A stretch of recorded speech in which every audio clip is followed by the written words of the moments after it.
Hello student, आज हम हिंदी व्याकरण के अंतर्गत विराम चिन्ह का अध्ययन करेंगे। विराम चिन्ह भाषा के लिखित रूप में ठहराव अर्थात रुकना के लिए लगाए जाने वाले चिन्हों को विराम चिन्ह कहते हैं।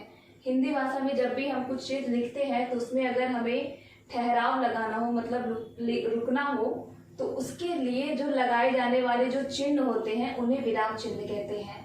हिंदी भाषा में कुछ विराम चिन्ह जो हैं इस प्रकार हैं, जो मैंने यहाँ पर लिखा हुआ है। पहला है आपका पूर्ण विराम, इसका चिन्ह है ये। वाक्य के समाप्त होने पर हम पूर्ण विराम चिन्ह का प्रयोग करते हैं। जैसे कि अगर हमने वाक्य लिखा भारत एक कृषि प्रधान देश है, तो यहाँ पे हमने ये वाक्य, ये पूरा एक वाक्य जो है समाप्त हो गया है, तो यहाँ पे हमने ये लगा दिया है इसका पूर्ण विराम का चिन्ह। तो ये आपका हो गया पूर्ण विराम। उसके बाद है अल्प विराम। अल्प विराम का चिन्ह इस प्रकार है, और इस वाक्य के बीच में जहां कम समय के लिए रुकना पड़े तब हम अल्प विराम चिन्ह का प्रयोग करते हैं। जब वाक्य के बीच में हमें थोड़े समय के लिए, कम समय के लिए रुकना पड़े, तो वहां पर हम अल्प विराम चिन्ह का प्रयोग करते हैं। जैसे कि दीपाली, मनीषा प्रिय सहेली हैं, तो यहाँ पे देखिए हमने अल्प विराम चिन्ह का प्रयोग किया है यहाँ पे।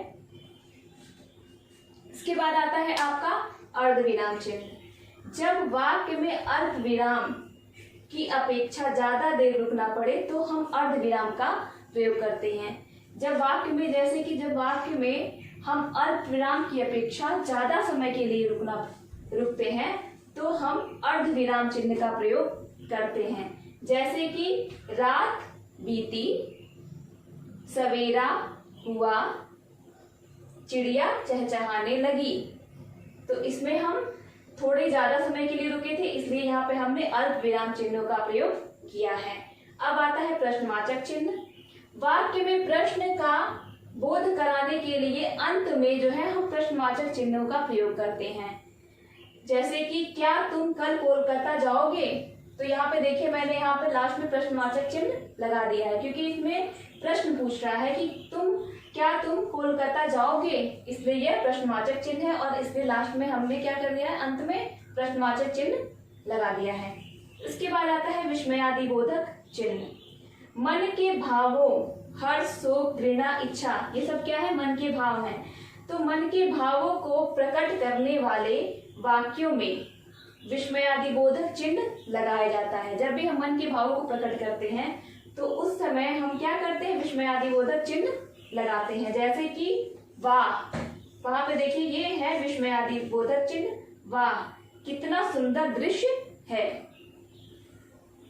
इसके बाद आता है आपका योजक चिन्ह। योजक चिन्ह दो शब्दों को एक साथ कहने के लिए योजक चिन्ह का प्रयोग किया जाता है। जब हम दो शब्द एक साथ बोलते हैं तो वहां पे हम ये योजक चिन्ह का प्रयोग करते हैं। जैसे कि मुझे कढ़ी चावल बहुत पसंद है, यहाँ पे क्या है, कढ़ी और चावल के बीच एक लगाया गया है योजक चिन्ह। तो कर्ता क्या बोल रहा है कि मुझे कढ़ी चावल बहुत पसंद है, अर्थात देखिए इसमें भी योजक चिन्ह का प्रयोग किया गया है। इसके बाद है उद्धरण चिन्ह। उद्धरण चिन्ह जो होते हैं वो दो प्रकार के होते हैं, इकहरा उद्धरण चिन्ह और दोहरा उद्धरण चिन्ह। इकहरा उद्धरण चिन्ह में एक उद्धरण चिन्ह लगाते हैं इस प्रकार, देखिए, किसी विशेष व्यक्ति, लेख, पुस्तक के शीर्षक या किसी लेखक, कवि के उपनाम में इकहरा उद्धरण चिन्ह का प्रयोग करते हैं। जैसे कि रामधारी सिंह दिनकर हिंदी के महाकवि थे, यहाँ दिनकर पे मैंने इकहरा उद्धरण चिन्ह लगाया है। इसके बाद आता है दोहरा उद्धरण चिन्ह। इसमें देखिए हमने दोहरा उद्धरण चिन्ह लगाया हुआ है। ये दोहरा उद्धरण चिन्ह का किसी व्यक्ति के कथन अथवा पुस्तक के किसी वाक्य को बिना परिवर्तन के लिखने के लिए हम दोहरा उद्धरण का चिन्ह प्रयोग करते हैं। जैसे हमारे प्रधानमंत्री ने कहा कश्मीर भारत का अभिन्न अंग है, तो यहाँ पे प्रधानमंत्री ने जो कहा था, जो जैसा कहा था उसमें कोई परिवर्तन नहीं हुआ है, उन्होंने जो कहा था उसको यहाँ पे लिखा गया है, और इसलिए इस वाक्य में जो है हमने क्या किया है, दोहरा उद्धरण चिन्ह का प्रयोग किया है। इसके बाद आता है लाघव चिन्ह। किसी शब्द को संक्षेप में लिखने के लिए हम लाघव चिन्ह का प्रयोग करते हैं। जैसे कि डॉक्टर वर्मा रोगी को देख रहे हैं।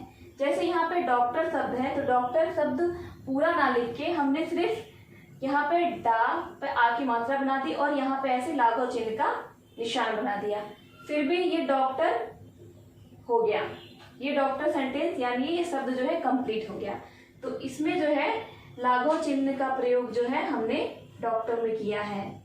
तो इस तरह डॉक्टर वर्मा रोगी को देख रहे हैं, ये हमारा लाघव चिन्ह है। उसके बाद आता है कोष्टक। कोष्टक वाक्य में प्रयुक्त कठिन शब्दों के अर्थ, क्रम सूचक, अंक तथा अक्षर प्रायः कोष्टक में दिए जाते हैं। जैसे कि आपका हो गया कुटीर अर्थात छोटे, कुटीर का अर्थ होता है छोटे इसलिए ब्रैकेट में कर दिया गया है। इसके बाद आपका 1 2 3 4 क ख ग घ इत्यादि हमने क्या किया है, ब्रैकेट में लिखा है। उसके बाद आता है त्रुटिपूरक चिन्ह।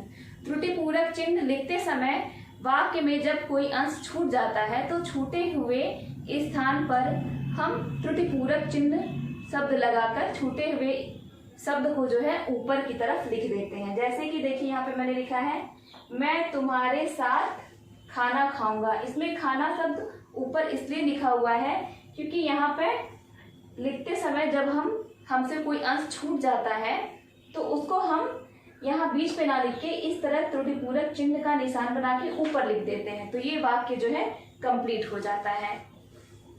धन्यवाद।